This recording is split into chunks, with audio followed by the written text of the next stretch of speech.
Su vida comenzó por allá en Ur de los Caldeos, en lo que hoy sería Irán, más o menos, por allá en esos lados, o Irak, no Irak, en el Golfo Pérsico.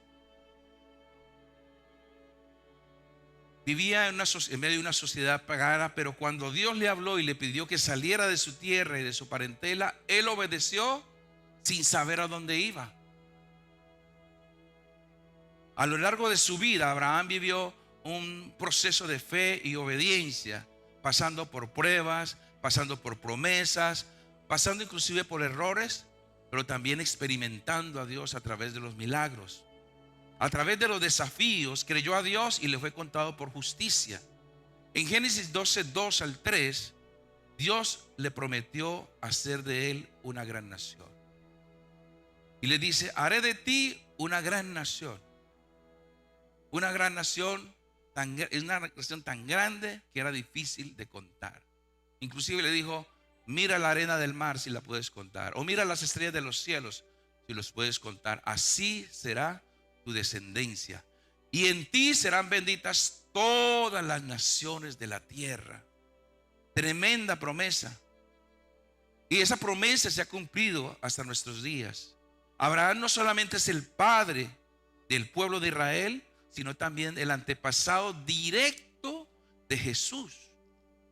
Es el antepasado directo de Jesús, porque Abraham fue padre de Isaac, su único hijo. Isaac fue padre de Jacob, y Jacob tuvo 12, y de una de esas tribus que llamaron la tribu de Judá, en esa misma tribu nació David, y en esa misma línea nació Jesús. Eso lo puede ver usted allá en Mateo 1:1.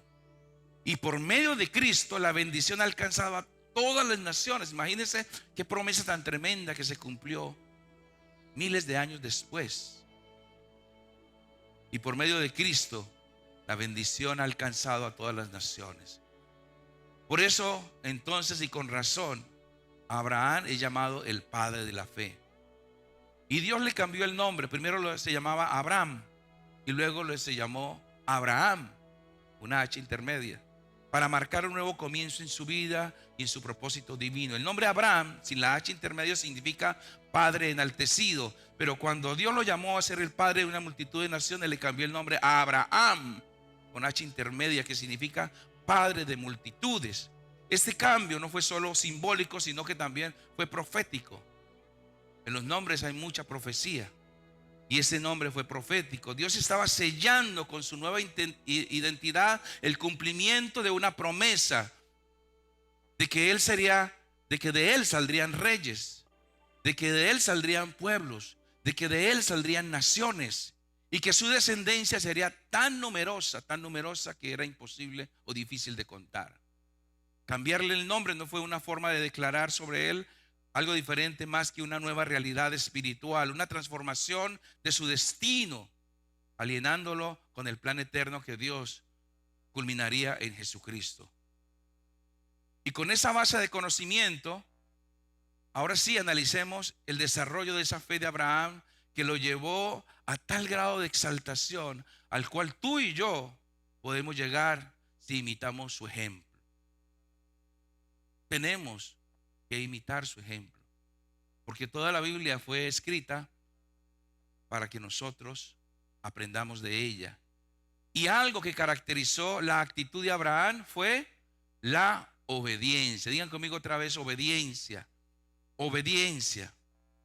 Entonces, en primer lugar, vamos a ver 4 aspectos de esta enseñanza el día de hoy. En primer lugar, es que la fe no crece solo con palabras, sino con obediencia. La fe no es de palabras, se necesita obediencia. En Génesis 12:1 al 4 dice: entonces el Señor dijo a Abraham: vete de tu tierra y de tu parentela y de la casa de tu padre a la tierra que yo te mostraré.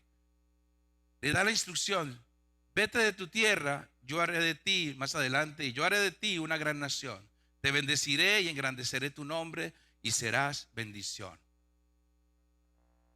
Dice allí en el verso 4: Abraham se fue como el Señor le había dicho. Y Abraham tenía en ese momento como 70 años de edad. estaba bastante grande, ¿verdad? Este ejemplo y este acto de obediencia marca el comienzo de una fe práctica. Una fe que se mueve, que actúa, que deja atrás lo conocido para abrazar lo que Dios promete. Aunque está en un proceso de hacer algo que es incierto, algo que no se ve. Y es probable que Abraham no haya llegado a esa convicción de la noche a la mañana. Imagínense usted que de repente escucha una voz por allí y le dice, vete para Venezuela. Y dice, ¿a Venezuela? No puede ser. ¿Sí? Ahorita no estamos para irnos ni para Venezuela, ni para Colombia, ni para México. Una voz ahí, usted dice, ¿es de Dios o no es de Dios? Imagínese usted ese momento. Uno lo ve allí, lo lee y lo ve como tan fácil, ¿verdad? Pero en ese tiempo no existía Biblia, nada escrito, pero que de repente una voz le hable a usted y le diga, vete de aquí para tal parte, un terreno bastante desconocido. Esa distancia desde Ur hasta la tierra de Canaán era más o menos casi 2000 kilómetros. 2000 kilómetros, yo creo que es como de aquí hasta Miami, una distancia bastante grande. Y no era en avión, no era ni en carros, era a pie. Así que era viajes de meses, una distancia bastante grande. Y es probable que Abraham no haya llegado a esa convicción de la noche a la mañana. Efectivamente, su disposición a obedecer aún a su edad, que eran exactamente 75 años, revela que hubo una formación previa, una relación profunda y constante de Dios. Tuvo que existir algo, aunque no se detalla allí en la historia de la Biblia, pero tuvo que existir una relación con Dios de alguna forma estrecha, que él escuchaba permanentemente a Dios y hablaba con él. La Biblia no narra detalles extensos de su juventud. Y es razonable pensar que había aprendido a escuchar la voz de Dios, porque reconocía su guía y confiaba en su fidelidad. En términos actuales podríamos decir que esa preparación se parece mucho a conocer a fondo la palabra de Dios. Nosotros conocemos a Dios porque leemos la palabra de Dios. Hemos aprendido de dónde venimos, que Él nos creó, hemos aprendido toda la historia de la humanidad, hemos aprendido todas las historias de los grandes hombres de la Biblia, Sansón, David y todos esos personajes, Josué, todos ellos, y cómo Dios los fue respaldando y la victoria de ellos. Aprendimos todas las historias acerca de Jesús, los relatos de los apóstoles, cómo el Señor les respaldaba a través del Espíritu. Y todos esos detalles nos han ido formando nuestra fe y creemos en un Dios porque nos dejaron algo escrito. Pero imagínense, en el caso de Abraham no había nada, tenía que tener había algo diferente, una forma en que Dios hablaba diferente en ese tiempo. Y para nosotros entonces es conocer la palabra de Dios. Esa relación de conocer a Dios también es pasar tiempo en oración, haber visto respuestas concretas a las súplicas que hacemos, ¿verdad? Reconocer a Dios en todas las respuestas que Él hace. Cuando oramos a Dios y Él nos responde, no es por la medicina, sino porque el Señor respondió. A ver, tal vez usa la medicina, pero Dios es el que nos sana, Dios es el que nos levanta. Reconocer a Dios y darle siempre la gloria a Dios. Y en esa misma medida que nosotros oramos, obtenemos respuesta y glorificamos a Dios, entonces empezamos a tener una relación de creer a Dios en sus promesas. Esta clase de relación se construye de confianza, y la confianza entonces nos impulsa a la obediencia. Y eso es muy importante porque no se trata de una voz de mando cualquiera, era una voz de mando de alguien a quien Abraham ya conocía. Por eso, si usted no ha desarrollado esa sensibilidad a la voz de Dios, cualquier voz le puede hablar y no necesariamente la voz de Dios. Por eso es que muchas personas andan por allí de iglesia en iglesia, de doctrina en doctrina, porque no aprenden a escuchar la voz de Dios. Cualquier voz es voz de Dios. Jesucristo dijo allá en Juan 10:27, mis ovejas oyen mi voz y me siguen. Mira esa ilustración que usó Jesús allí. Mis ovejas oyen mi voz y me siguen. Analice usted lo que está diciendo el Señor. Está usando una analogía de un joven o de un pastor cuidando ovejas. Qué interesante esa ilustración, porque en la vida real tú puedes mezclar 70 ovejas en 1000 ovejas de diferentes rebaños y ellas solo van a escuchar la voz de su pastor. Eso ocurre en la vida real. Sea que los otros llamen, entonces en medio de las 100 todas regadas, ellas empiezan el pastor a llamarlas, a silbarlos, ya tiene un estilo de llamarla, y en medio de todo eso van saliendo las 100 aparte, o las 70 que él tenga, porque están confiadas, están acostumbradas a él, están tranquilas y ya lo conocen, ya le aman, porque es el pastor que le cuida de las fieras, es el pastor que lo lleva a los buenos pastos, es el pastor que las baña, es el pastor que le limpia de los insectos, es el pastor a quien ellas aman. Le pueden gritar los otros pastores y ellas no le hacen caso. Solo siguen a su pastor, a quien aman y reconocen su voz. Y por eso Jesús dice: mis ovejas oyen mi voz y me siguen. Y es muy probable que Abraham tuvo ese tipo de relación con Dios. Escuchaba voces, pero solamente reconocía la voz de Dios. Pero observemos en ese pasaje 3 elementos que forman el fundamento del desarrollo de la fe de Abraham con ese Dios a quien conocía. Dice allí en el pasaje: entonces el Señor dijo a Abraham: vete de tu tierra y de tu parentela. Aquí aparece la orden de Dios. Y luego dice, y te haré de ti una gran nación. Aparece entonces otro aspecto importante, que es la promesa. Primero está la orden y luego está la promesa. ¿Y qué hace? Dice el versículo 4: Abraham se fue como el Señor le había dicho. Entonces el otro elemento es la obediencia. 3 elementos, otra vez: la orden de Dios, la promesa de Dios y la obediencia. Dios le dijo: vete de tu tierra. La orden le prometió: yo haré de ti una gran nación. Y Abraham se fue. La obediencia, como el Señor le había dicho. Esta secuencia divina nos revela el patrón de una fe genuina: escuchar, creer y obedecer. Otra vez: escuchar, creer y obedecer. Mire este proceso: escuchar, creer y obedecer. Escuchar, creer y obedecer. Escuchar, creer y obedecer. Esa combinación es la que agrada a Dios y activa el cumplimiento de sus promesas. Hay muchas promesas en la Biblia para nosotros todos los días, pero es necesario escucharlas, es necesario creerlas y es necesario obedecerlas. En nuestra vida diaria sucede lo mismo. La Biblia está llena de mandatos claros que, por ejemplo, nos manda a perdonar, nos manda a diezmar, nos manda a servir, nos manda a predicar el evangelio. Esas son ordenanzas de Dios. Y nos manda, dice, a buscar primeramente el reino de Dios y su justicia, y todo lo demás es añadido. Pero muchas veces hacemos lo contrario, ¿sí? Dios es lo último que buscamos. Estamos llenos de problemas y al final dice: ay, vamos a orar. A mí me pasa muchas veces cuando se me pierden las llaves, me desespero y empiezo a buscar, y llevo como 20 minutos y mi esposa me dice: ¿ya oró? Ay, ¿verdad? Y oro y aparecen las llaves. Es increíble, aparecen las llaves. Es que muchas veces nos dejamos llevar por la desesperación. ¿Amén? Siempre tengo esa vocecita ahí que me está exhortando, gracias a Dios. Entonces, eso pasa a nosotros. Busquemos a Dios, obedezcamos. Y también la Biblia está llena de promesas. Por ejemplo, está la promesa de la sanidad, está la promesa de la provisión, está la promesa de la paz, está la promesa de la dirección. Dice el Señor que si lo buscamos y ponemos en Él nuestros planes, Él enderezará nuestras veredas y nos va bien. Vamos a tomar una decisión de irnos de ciudad, de cambiar de profesión, de aceptar una relación.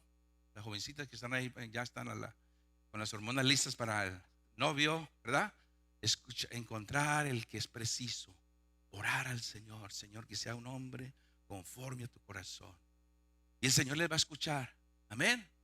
Yo sé que aquí vamos a estar casando jovencitas aquí con el hombre ideal para su vida, que le ayude en su ministerio, que tengan hijos que adoren al Señor y que sea una vida, wow, de victoria. Gloria a Dios. Eso pasa, eso va a pasar. Amén. Cuando le ponemos al Señor en esas necesidades en oración y ser constantes, constantes. ¿Ven? Constantes. Si alguien ora por sanidad interior, o incluso ya fue a un retiro de UMC de sanidad interior y vivió esa experiencia transformadora en donde el perdón fue el fundamento de esa sanidad, pero hoy se niega a perdonar a sus semejantes, está ignorando el mandato que desbloquea esa promesa de sanidad interior. En los retiros, el primer día se habla del perdón de Dios y también se habla de perdonar. Y esa es la base del retiro, porque sin eso no podemos avanzar. Pero si nosotros no estamos poniendo en práctica eso, esa te da sanidad interior, porque te libera a ti y libera a otra persona. Porque el mandato es: perdonen para que sean perdonados, Mateo 6:14. Ese es el mandato. Y si alguien clama por provisión financiera, pero no administra bien sus recursos, ni es generoso, o no ofrenda o diezma, le está dando los pasos necesarios para que se cumpla la promesa de Malaquías 3:10. Después estuvo el día viernes haciendo un mercado por aquí en un sitio. Se le acercó una pareja rusa, no hablaba bien de español, desesperados, con un niño llorando. Y con señales le decía que necesitaba leche, que necesitaba agua, que necesitaba comida, le daba señales. Y mi esposa dijo: vayan, tienen $100, compren lo que necesitan. Y se fueron y compraron. No sabían cómo agradecerle a mi esposa por ese acto de generosidad. Y así tenemos que hacer muchas veces, dar ese paso de generosidad para que la gente sea bendecida. Y en eso hay bendición.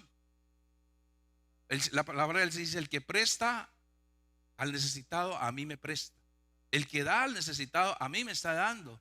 Si algo hacen con alguien pequeño, lo están haciendo para mí. Amén. Dice ahí en la parte financiera también la importancia de ofrendar, la importancia de diezmar. Tiene una promesa tremenda en Malaquías 3:10. Dice que si nosotros diezmamos, las puertas de los cielos, las ventanas de los cielos se abren para que sobre y abunde. Para eso se necesita mucha fe y confianza y creer que Dios lo va a hacer. Entonces, ¿cuántos de aquí no quieren ventanas abiertas de los cielos para que sobre y abunde? Amén. Todos queremos, ¿verdad? Que no sea la cuenta del banco allí siempre negativa pagando multas, sino siempre sobrando, siempre sobrando. Y eso es posible, se lo aseguro que es posible. Amén. Se lo digo porque viví esa experiencia de pasar de cheque a cheque a pasar de que ya no vivo de cheque a cheque, gracias a que en un momento tuve esa revelación. Amén. O si pedimos nosotros restauración familiar, pero muchas veces Dios nos pide primero humildad, nos pide primero arrepentimiento, nos pide primero reconciliación. Y resulta que para eso nos toca ceder terreno, nos toca dejar el orgullo y aceptar que nosotros también somos parte del problema, que no todo es culpa del otro, que también es culpa mía. Vamos a ir a un punto de reconciliación, dejar el orgullo, y queremos que haya paz en nuestra casa, que haya paz en nuestro hogar. Y eso es un mandato del Señor. Queremos entonces sanidad interior, sanidad del hogar, pero no estamos dando pasos. Y entonces esa falta de obediencia retrasa las bendiciones y retrasa también el camino de crecimiento en la fe. En cada caso, la fe se vuelve real cuando pasamos del deseo a una obediencia activa. Como Abraham, debemos salir de nuestra comodidad, creerle a Dios y caminar con Él paso a paso. Allá es donde la fe madura y la promesa se cumple. La obediencia es contraria a la rebeldía.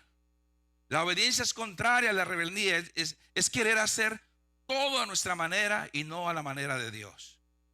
Entonces, ¿cómo definimos la obediencia? La obediencia es la acción de someterme con humildad y humildad y voluntad a la autoridad de Dios, cumpliendo sus mandatos sin reservas, aun cuando no se entiende del todo. Obedecer no es solo saber lo que Dios quiere, sino hacerlo con fe, con prontitud y hacerlo con reverencia a Dios. ¿Cuál es el principio? Es que la obediencia es el terreno que se fundamenta en el creer con fe, porque fiel es quien lo prometió. Nosotros obedecemos un mandato porque sabemos que hay una promesa y que Dios es fiel en cumplir su promesa. Me pasa a mí muchas veces que estoy en una situación difícil. A mí me pasa muchas veces en la parte financiera, que las cosas a veces parece que no se dan, que no se van a dar. Y como yo tengo mi versículo allí, que ya se lo muestro ahí de frente: no temas, porque yo estoy contigo. No tengas miedo, porque yo soy tu Dios. Te fortaleceré y también te ayudaré, también te sustentaré en la diestra de justicia. Pongo mi mano aquí, inmediatamente dice: Señor, tú no me vas a fallar. Hermanos, le digo que eso funciona. Y el Señor inmediatamente dice: ¿qué está pasando aquí? Vamos a cumplir, porque mi palabra se cumple. Amén. Mis hermanos, es que la palabra de Dios es viva y eficaz. La palabra de Dios hay que decirla, pronunciarla, creerla. Amén. Pero creerla, porque el diablo va a empezar a atacar nuestra mente, hacernos creer que eso es un papel, eso es escrito ahí, eso fue para hace 500 años, eso fue para el profeta, no sé qué. No, la palabra es para mí hoy. Amén. La palabra es para mí hoy. En segundo lugar, los pequeños pasos nos preparan para grandes pruebas. Los pequeños pasos nos preparan para grandes pruebas. Y lo vemos en Abraham, con Abraham en Génesis 22, 1 al 3. Génesis 22, 1 al 3. Dice allí: aconteció después de estas cosas que Dios probó a Abraham diciéndole: Abraham, él respondió: heme aquí. Y le dijo: toma a tu hijo, a tu único, a Isaac, a quien amas, ve a la tierra de Moriah y ofrécelo allí en sacrificio sobre uno de los montes que yo te diré. Abraham se levantó muy de mañana, aparejó su asno, tomó consejo a 2 de sus siervos jóvenes y a Isaac su hijo. Partió leña para el holocausto y levantándose fue al lugar que Dios le dijo. Tremenda prueba. Tremenda prueba. Imagínese usted. Un hijo que le nació en su ancianidad. Tenía Abraham 100 años cuando le nació su hijo. Su esposa tenía 90 años. Por toda la vida Sara era estéril, pero Dios le prometió que le iba a dar descendencia. Y le decía: me vas a dar descendencia, pero ¿de quién? Si mira la edad que tenemos y no tenemos hijos. Y el Señor le dijo: vas a tener un hijo. Inclusive cuando se lo prometió, Sara se rió y el Señor la reprendió. ¿Por qué te ríes? ¿Habrá algo imposible para Dios? Y un año después que el Señor le dijo, nació Isaac. Y ese hijo que le nació, el Señor luego se lo pide para que lo ofrezca en sacrificio. Y mire, este hombre se levanta de mañana, se va con su asno y se lleva eso. Cuando Abraham fue probado con una petición aparentemente imposible, vemos ahí que él no dudó. ¿Y por qué? Porque cada acto anterior de obediencia había cimentado su confianza en el carácter y en la fidelidad de Dios.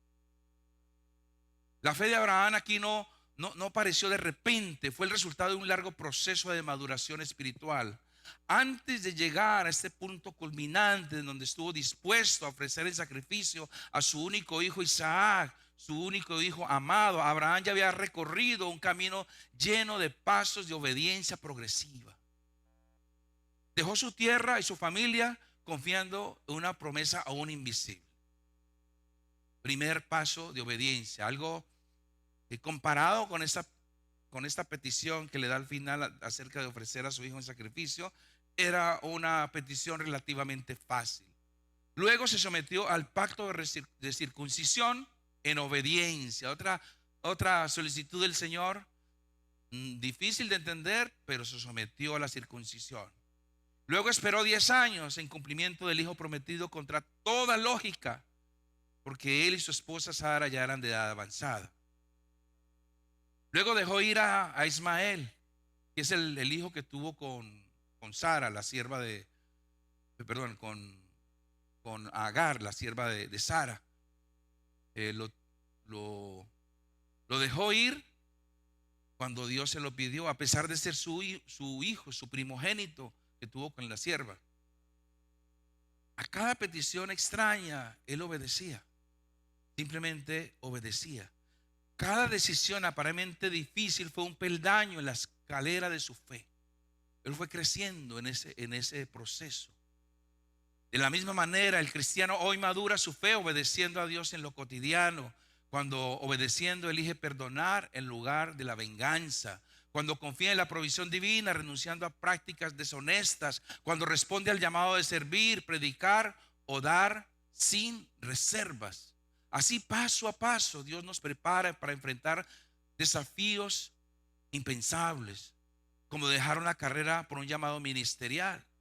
Estás loco. ¿Cómo te atreves a decir que ya te vas a dedicar a estudiar teología, que ya no vas a estudiar ingeniería ni medicina? Mira, eso de ser pastor, eso es pobres pastores, viven allí con los carros varados, viven mendigando la ofrenda. ¿Cómo vas a hacer? No vas a poder levantar tu familia. Pero en su corazón está la convicción de que ese es el paso que debe seguir. Cuando obedecemos esas cosas pequeñas, cuando, por ejemplo, decidimos adoptar a un niño sin recursos aparentes.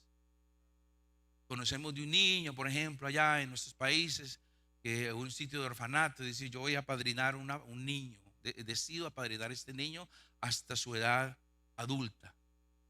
Le dan su nombre y usted lo apadrina. Ese es un sacrificio, ¿verdad? Y Dios puso en tu corazón que lo hiciera. Como el caso que le conté de mi esposa. Nos pusimos a pensar: ¿qué hubiera pasado si ella no estuviera ahí? Dios la puso en el momento preciso, en el sitio preciso, para atender una necesidad, y que esta persona al irse a glorificar a Dios. Son cosas que no ocurren accidentalmente. Dios pone situaciones en nuestro corazón, y cuando tenemos esa voz sensible podemos entender que es Dios hablando a nosotros. O también, por ejemplo, creer en un milagro cuando todo parece perdido, cuando no hay lógica, cuando todo el mundo dice que ya no hay esperanza y tú pones tu confianza en Dios. La fe madura cuando caminamos con Dios más allá de lo que entendemos, confiando más en su voz que en nuestras circunstancias. Por eso podemos entonces decir que cada paso obediente de Abraham fue una piedra más en el puente que lo llevó a la cumbre de su fe. En tercer lugar, la fe auténtica se nutre de una relación viva con Dios. La fe auténtica se nutre de una relación viva con Dios, capaz de dar pasos difíciles. En Génesis 22, de 9 al 10, dice allí la palabra, de 9 al 12, dice que cuando llegaron al lugar que Dios le había dicho, Abraham edificó allí un altar, arregló la leña, ató a Isaac, su hijo, y lo puso sobre el altar encima de la leña. Abraham extendió su mano y tomó el cuchillo para degollar a su hijo. Entonces el ángel del Señor llamó desde el cielo diciendo: Abraham, Abraham. Él respondió: heme aquí. Y le dijo: no extiendas tu mano sobre el muchacho ni le hagas daño, porque ahora conozco que temes a Dios, ya que no me has rehusado tu hijo, tu único hijo. Tremendo momento allí. Ese nivel de obediencia que Abraham aquí demuestra solo fue posible porque conocía profundamente a Dios y confiaba plenamente en su carácter. Esto no fue una decisión impulsiva, esto no fue una decisión emocional, esto no fue algo que, como la lotería, vamos a ver si funciona o no. ¿Sí? Por eso en Hebreos, el que escribió Hebreos muchos más años más atrás, más adelante, hace una reflexión sobre este suceso y dice que por la fe Abraham, cuando fue probado, ofreció a Isaac, el que había recibido la promesa, le ofrecía a su único hijo, de quien había dicho: en Isaac te será llamada descendencia. ¿Qué pasó ahí? Que Abraham consideraba que Dios era tan poderoso y que era capaz, que aun si lo mataba, podría levantarlo de entre los muertos. Es decir, Abraham creyó que si Dios le había prometido que Isaac era el hijo de la promesa, entonces aunque lo sacrificara, Dios lo resucitaría, porque su palabra no podía fallar. Le había dicho que en Isaac tendría descendencia. Imagínense, entonces le dice, mata a este que va a ser tu descendencia. Difícil decisión, ¿verdad? Esa fe no nació de la noche a la mañana, sino que fue forjada en años de obediencia, que fue forjada en años de escuchar la voz y de ver la fidelidad de Dios en cada etapa de su vida. En la vida cristiana hoy, esta enseñanza se aplica cuando Dios nos pide rendiciones difíciles. Rendiciones difíciles. Por ejemplo, perdonar al agresor o al abusador. Perdonar a alguien que ha causado daño profundo. Perdonar a alguien que ha hecho algo injusto, traumático y que puede parecer imposible. Sin embargo, Dios nos llama al perdón, según dice Mateo 6, 14 al 15, cuando dice que si ustedes perdonan, entonces yo también les voy a perdonar. Y obedecer a esto requiere una fe que confía en la justicia de Dios y la sanidad divina. Es decir, mía no es la venganza, sino que la venganza es de Dios. Saber que Dios es el que va a hacer justicia, porque nuestra naturaleza es venganza. Nos hizo ese daño, entonces que le vaya mal. ¿Cómo le voy a perdonar a alguien que me hizo tan grande daño, tan grande violación?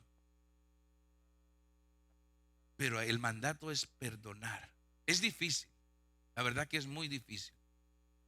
Para los que han vivido situaciones de abuso, yo sé que este tipo de mandatos es difícil de cumplir. O por ejemplo, renunciar a una relación sentimental que no honra a Dios. Una relación con una persona que no conoce a Dios.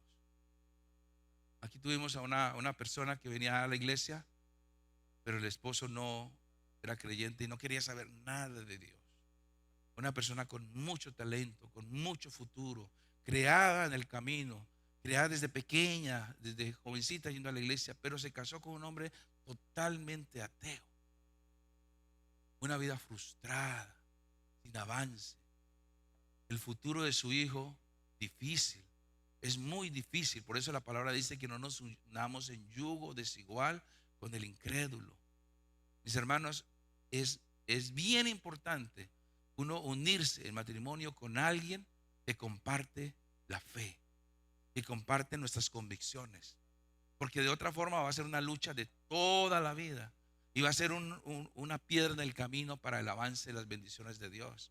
Y para esto muchas veces estamos muy enamorados, muy enamoradas, y es difícil renunciar a esa relación, pero Jesús dijo que quien lo ama guarda sus mandamientos, y un mandamiento es, ¿sí?, si no dejas a padre o madre por mí, no eres digno de mí, dice el Señor.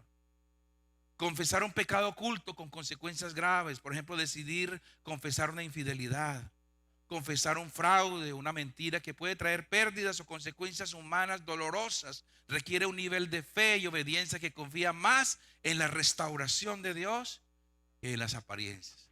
No esperar a ser descubierto, porque muchas veces reconocemos la falta cuando somos descubiertos, pero es más valeroso cuando no somos descubiertos y reconocemos la falta, porque el que reconoce la falta siendo descubierto está en remordimiento, pero no está en arrepentimiento.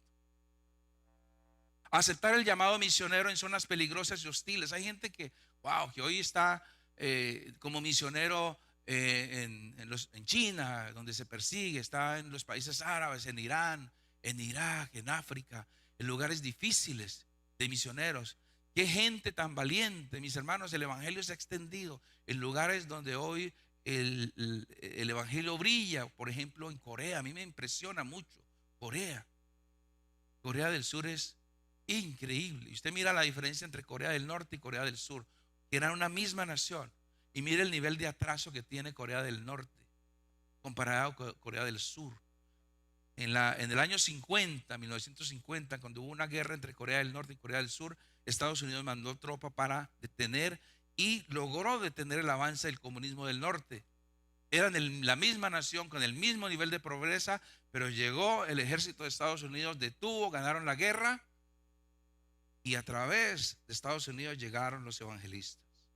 Llegó la Biblia, empezó el evangelio a llegar, a penetrar, y hoy cada soldado del ejército de Corea tiene una Biblia. Y hoy Corea es el primer país evangelista del mundo, gracias a los misioneros que fueron, que obedecieron.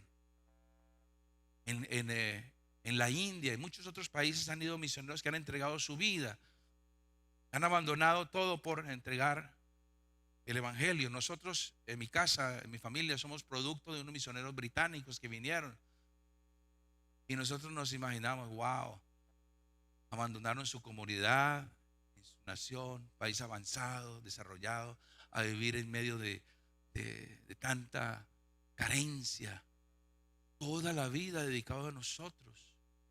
Y somos, mi esposa y yo, el resultado de ese trabajo de ellos. Amén.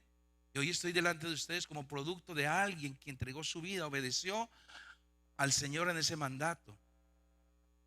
O esperar en Dios por un milagro sin tomar atajos pecaminosos. Puede ser una obediencia difícil.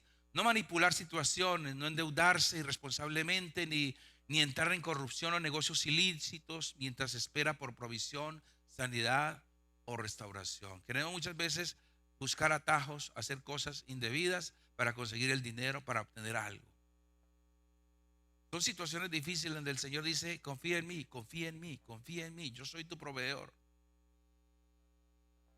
Y por último, entonces, también elegir permanecer fiel en un matrimonio difícil mientras se honra a Dios. En lugar de huir o buscar consuelo fuera del pacto matrimonial, algunas personas obedecen a Dios permaneciendo, intercediendo y esperando por la transformación de su pareja y la restauración de su hogar. Eso es un acto de valentía. Y en eso yo tengo que quitarme el sombrero para admirar a mi madre, que en medio de una situación tan difícil decidió permanecer en esa relación tóxica con mi padre y decidió olvidarse de él, olvidarse de sus críticas, olvidarse de sus maltratos, orar por él, orar por él, orar por él, dedicar tiempo a Dios. Hacía su almuerzo al mediodía, a las 4 de la tarde, con Biblia en la mano, a predicar, a predicar, a predicar, a enseñar, por todo lado. ¿Y qué pasó?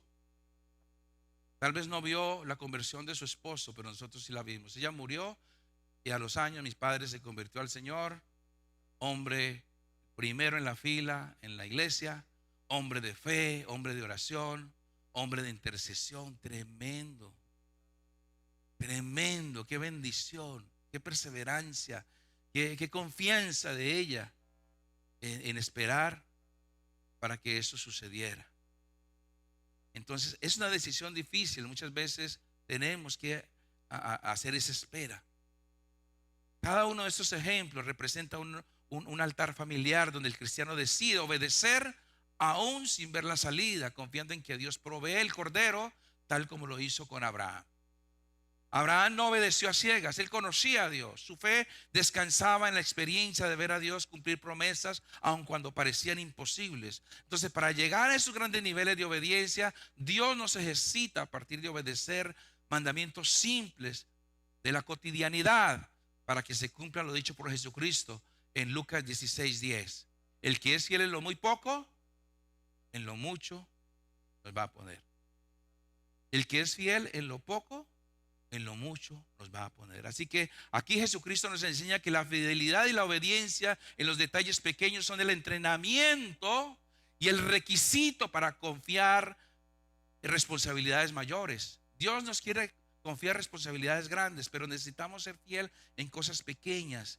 En el contexto de este sermón, eso significa que nadie llega a obedecer mandatos grandes, radicales y costosos, como el caso de Abraham, sino que primero se ha ido cultivando una vida diaria de obediencia en lo más sencillo.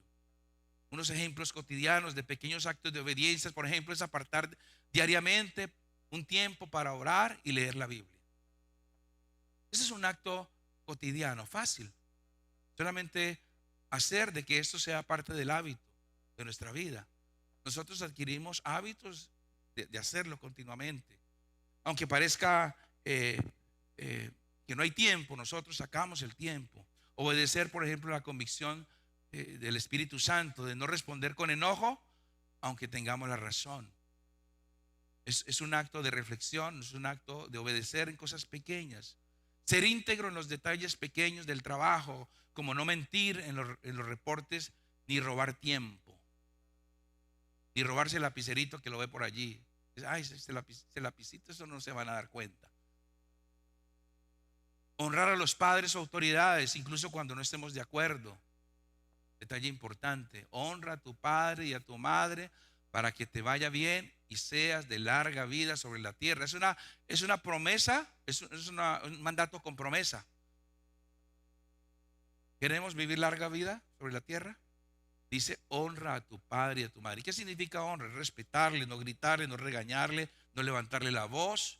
Considerar a esa persona como autoridad mía, porque el Padre representa a Dios en la tierra. Eso es como gritarle a Dios. Amén. Tenemos que, a mí me impresiona realmente en esa cultura del Medio Oriente cómo se respeta a las autoridades, a los padres. Y en esa cultura de nosotros hemos desarrollado una cultura de irrespeto, no solamente a los padres, sino a todo tipo de autoridad. Perdonar pequeñas ofensas sin esperar disculpas. Que si no me pide perdón, no le perdono. Tenemos que perdonar sin esperar nada a cambio. Otro caso cotidiano: dar generosamente aunque tengamos recursos limitados. Y algo importante es testificar de Cristo a alguien que el Espíritu Santo nos pone en el corazón, aunque nos dé temor. Yo sé que nosotros ya somos conscientes de nuestra responsabilidad de testificar, pero muchas veces no testificamos porque nos da miedo. Y tenemos algo sencillo. Aquí están los boletincitos esos de Chicks. Esta fue tu vida. Mis hermanos, muchas personas han sido salvas por eso. Muchas personas. Y en este ejemplo que le di a mi esposa, lo único que ella tenía en su bolsillo para darle después fue un tratado de Esta fue tu vida. Andar siempre preparado con algo para darle a alguien. Y eso puede cambiar la vida de una persona para siempre. No se necesita hoy tener mucho conocimiento de la Biblia para testificar, dejar que esas figuritas hablen por nosotros. Pero saber que esa es responsabilidad de nosotros. Eso es un mandamiento. Mateo 28:19. Vayan y hagan discípulos a todas las naciones. Nosotros nos llamamos Iglesia de la Gran Comisión, inspirada en Mateo 28:19, queriendo decir que todos los miembros de esta congregación son gente de la Gran Comisión. Son gente que predica, son gente que en el trabajo, que donde quiera que estén en sus calles, están predicando. Son gente que están pensando: este domingo voy a llevar a un invitado a la iglesia con seguridad, o este domingo hagan oración por tal persona. Siempre están pensando porque están identificados con el nombre. Porque es que el nombre no llegó de azar. El nombre llegó como resultado de creer que esa es nuestra misión. Amén.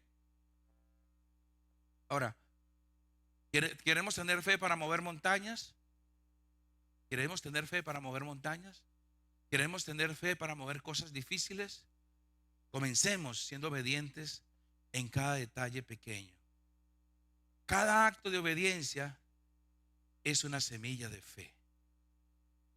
Diga conmigo: cada acto de obediencia es una semilla de fe. ¿Qué pasa cuando nosotros sembramos algo? Si esperamos tomates, si sembramos semillas de tomates, tenemos que cultivar tomates.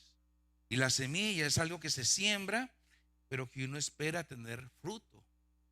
Uno no espera sembrar una semilla y no tener nada. Entonces, ese acto de obediencia es la semilla de la fe. Y la fe, en la medida que se acrecienta, nos hace capaces de creer en imposibles. Nos hace capaces de creer en imposibles. Y por último, desobedecer lo pequeño puede cerrar grandes puertas. Desobedecer lo pequeño nos puede cerrar las puertas. En la Biblia tenemos un caso de desobediencia que trajo devastadoras consecuencias, y fue el caso del rey Saúl, que desobedeció una instrucción y eso le salió muy caro. En 1 Samuel 15:22, el profeta Samuel le dice a Saúl, hablando de parte de Dios: ¿se complace el Señor en los holocaustos y en los sacrificios, o sea, en las víctimas, como que la palabra del Señor sea obedecida? De nada sirven los sacrificios, es decir, si primero no hay obediencia. Saúl desobedeció parcialmente la orden de Dios, ejecutó parte de la tarea. Dios le había dado una orden de matar a todos los que habían de sus enemigos, pero él dejó con vida al enemigo rey Agag y se reservó lo mejor del ganado. Y el Señor le ha dicho: no puedes quedarte con nada. Mejor dicho, no puede quedar piedra sobre piedra. Pero él pensó en quedarse con algo de eso. Esa desobediencia selectiva le costó el reino y una muerte trágica a manos de sus enemigos. Fue una desobediencia en cosas sencillas, pero para Dios toda instrucción es sagrada. Eso nos enseña que cada acto de desobediencia, por pequeño que parezca, debilita nuestra fe y mina nuestra capacidad de madurar espiritualmente. Muchos hoy quieren que Dios los use poderosamente, pero siguen desobedeciendo en áreas básicas, en áreas del carácter, en áreas de la honestidad, en áreas de la pureza, en áreas del perdón, en áreas de la integridad. Tenemos un caso en Estados Unidos de la vida real.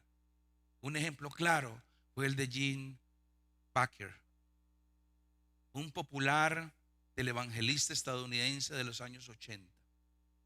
Fue muy usado por Dios. Levantó ministerios influyentes y un imperio de medios cristianos. Sin embargo, descuidó obediencias básicas, el manejo honesto de fondos, la rendición de cuentas y la pureza moral. Esas pequeñas grietas crecieron al no ser corregidas y terminaron en escándalos financieros y sexuales que lo llevaron a la cárcel y al colapso total de su ministerio. Perdió credibilidad, perdió el impacto y la honra. Y así como Saúl, su desobediencia en lo pequeño arruinó lo grande que Dios le había confiado. Y aprendemos ahí que no podemos aspirar a las alturas espirituales ignorando los fundamentos. Cada instrucción de Dios es parte del edificio de nuestra fe y cada desobediencia es una grieta que puede hacer colapsarlo todo. Saúl desobedeció parcialmente y perdió el reino. Muchos quieren que Dios los use en cosas grandes, pero siguen desobedeciendo en pequeñas cosas, en pequeños instrucciones de Dios de la vida cotidiana. Cada desobediencia es una grieta en la estructura de tu fe. ¿Qué podemos entonces concluir para terminar? En primer lugar, que la fe sin obediencia es solo teoría. La fe sin obediencia es ¿qué? Teoría. Creer sin actuar no transforma. La verdadera fe se prueba en la obediencia diaria. En segundo lugar, quien obedece en lo pequeño está listo para lo grande. Quien obedece en lo pequeño está listo para lo grande. Dios prueba nuestra fidelidad en lo sencillo antes de confiarnos en mayores desafíos. En tercer lugar, que la fe crece en la intimidad con Dios. Cuanto más conocemos a Dios, más fácil es confiar y más fácil es obedecer, incluso en lo difícil.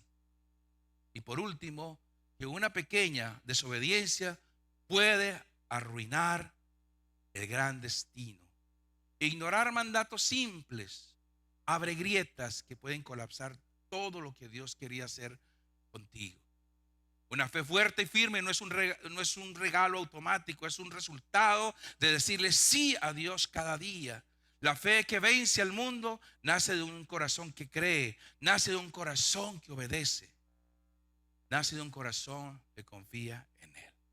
Vamos a ponernos de pie y vamos a meditar en lo que hemos aprendido. Cierra tus ojos y vamos a meditar.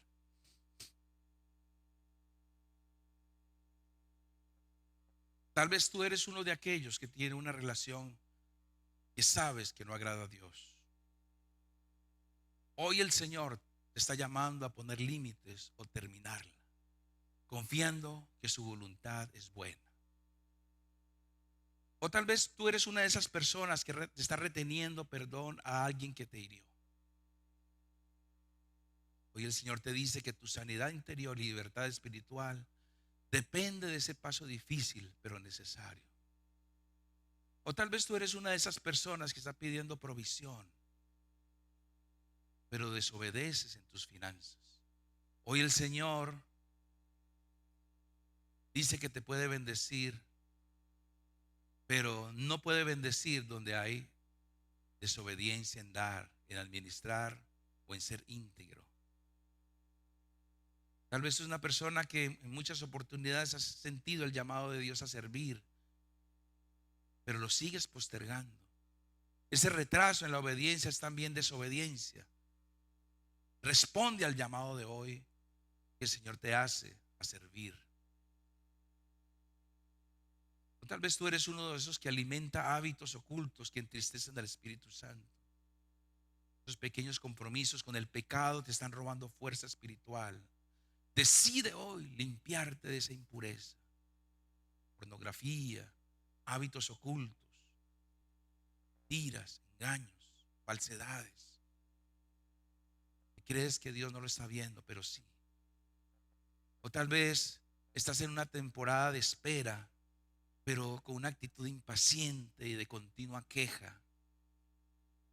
El Señor te dice hoy que la obediencia también se demuestra al esperar con fe, al esperar en adoración y en buena actitud. Porque no importa en qué etapa estés, cada decisión de obediencia es una oportunidad para agradar a Dios y obedecer y fortalecer tu fe. Vamos a escuchar este canto.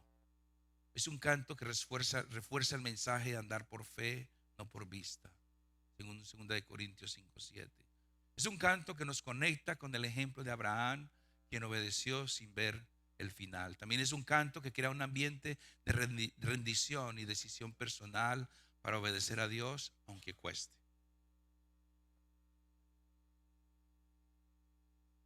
Gracias, Jesús. Gracias, Señor. En ti confía mi corazón, en ti reposa mi alma, mi ser descansa en ti, puedo ser feliz.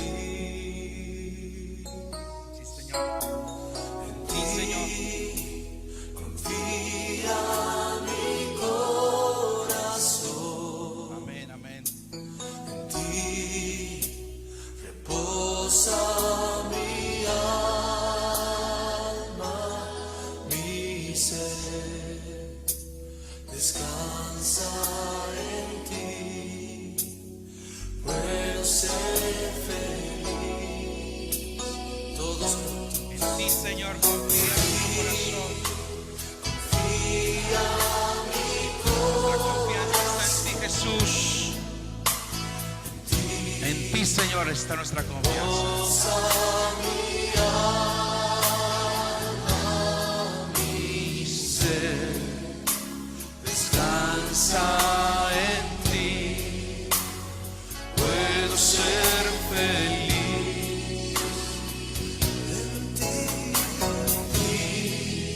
Señor, confiamos en ti. Creemos en tu palabra. Estamos dispuestos a obedecer. Cambia nuestra actitud. Cambia nuestros hábitos. Hoy queremos cambiar nuestra forma de pensar. Nuestra fe se fortalece en la obediencia, en confiar en Sé que ti. estás obrando, Señor, Porque sé que estás obrando.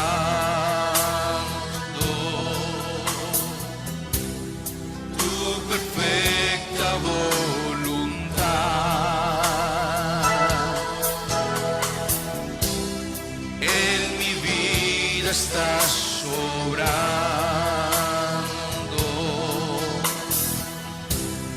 Tu perfecta voz. Oh sí, Señor. Aleluya.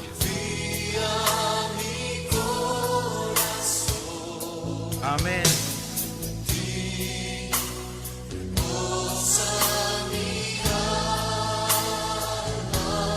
Mi fe descansa en ti.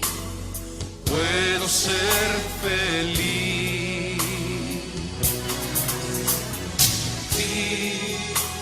Confía mi corazón en ti.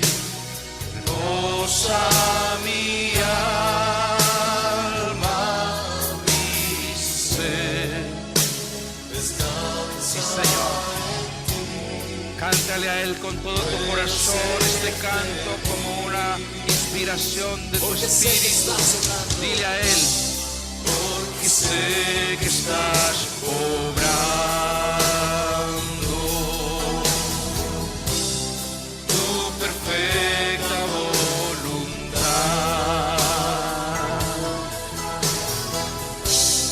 En mi vida estás obrando.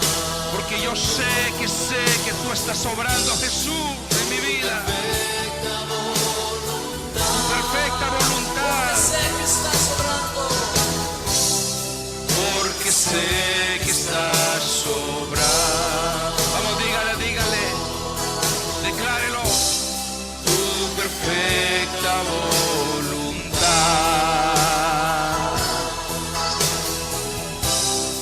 En mi vida estás obrando. Tu perfecta voluntad.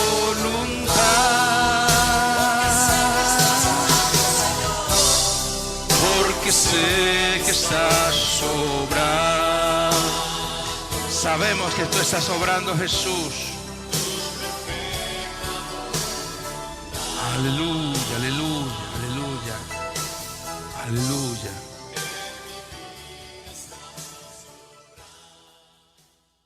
Amén. Dale un aplauso al Señor. Su palabra. Podemos sentarnos allí con esta declaración de Isaías 1:19. Si alguien o si quieren y obedecen, comerán lo mejor de la tierra. Decláralo con fe y decir, vamos a repetir todos juntos: yo quiero obedecerte en todo, porque sé que al obedecer crecerá mi fe y veré tus promesas cumplidas en mi vida. Amén. Amén. Gloria a Dios. Gloria a Jesús. Vamos a orar para terminar. Amantísimo Padre Celestial, hoy reconocemos que la verdadera fe no es solo creer, sino obedecer con valentía cada palabra que has hablado. Te pedimos perdón por cada vez que hemos ignorado tus instrucciones sencillas y te pedimos fuerza para rendir nuestro corazón por completo. Ayúdanos a ser fieles en lo pequeño, constantes en lo secreto y obedientes incluso cuando no entendemos. Que como Abraham podamos confiar en tu carácter, caminar por fe y agradarte con cada paso. Fortalece, Señor, nuestra fe y llévanos a una vida de obediencia que active tus promesas en nosotros. En Jesucristo el Señor. Amén. Amén. Gloria a Dios. Aleluya, aleluya.